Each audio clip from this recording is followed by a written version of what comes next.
अगर हम बात करते हैं फ्यूचर की कि फ्यूचर ग्रोथ क्या है, क्योंकि कोई भी जाता है, कोई भी टेक्नोलॉजी सेलेक्ट करेगा, चाहे मैं चाहे आप, भाई वो फ्यूचर का सोचेगा पैसा कितना मिलता है। एग्जैक्टली। 5 ईयर का एक्सपीरियंस हो जाता है कि पैसा कितना मिलेगा। हाँ, फ्यूचर ग्रोथ अगर मैं बात करूँ, अगर मैं 5 साल के एक्सपीरियंस के बंदे की बात करूँ, तो वो ना एक्चुअली मैं ऐसा प्रिडिक्ट नहीं कर सकती कि यार इतना मिलेगा। वो एट द एंड ना आप कैसे इंटरव्यू कितना स्मार्टली हैंडल कर रहे हो ना, उसके ऊपर डिपेंड करता है और उनकी अर्जेंसी पे डिपेंड करता है। लेकिन अगर मैं वैसे भी बात करूँ तो क्या होता है ना कि अभी फिलहाल तो क्या हो रहा है कि आपका अपस्किलिंग बहुत ज़रूरी है। मतलब सिर्फ एमएम करके कोई ये नहीं है।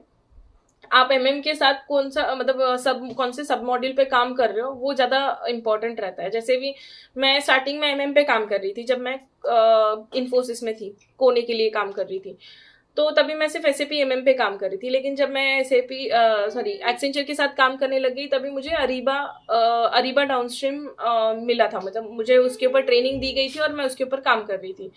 तो वैसे डिपेंड करता है कि आपको कितना एक्सपीरियंस है और कैसे आप उसको टैकल कर रहे हो। तो उस हिसाब से अगर मैं बात करूँ, समझो अगर आपके पास एमएम मॉड्यूल के साथ एक सब मॉड्यूल भी आपने कर रखा है और उसके ऊपर आप काम भी कर रहे हो, एक्सपीरियंस भी है, सिर्फ थियोरिटिकल नॉलेज नहीं लेकिन आपको प्रैक्टिकल नॉलेज भी है उन चीज़ों का, तो भी अगर मैं अभी के मार्केट स्टैंडर्ड्स के हिसाब से बात करूँ तो अराउंड, अगर 5 साल का एक्सपीरियंस है तो अराउंड आपको 15 LPA तक तो मिल सकता है फॉर श्योर। ओके, 15 एलपीए कम। और फ्यूचर ग्रोथ।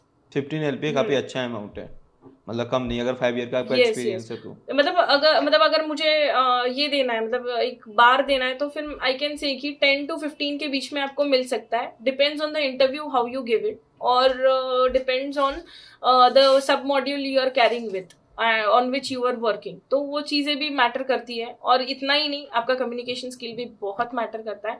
अगर आपको नॉलेज है लेकिन कम्युनिकेशन स्किल आपका प्रॉपर नहीं है, तो सॉरी, आपको अपने कम्युनिकेशन पे काम करना बहुत ज़रूरी है।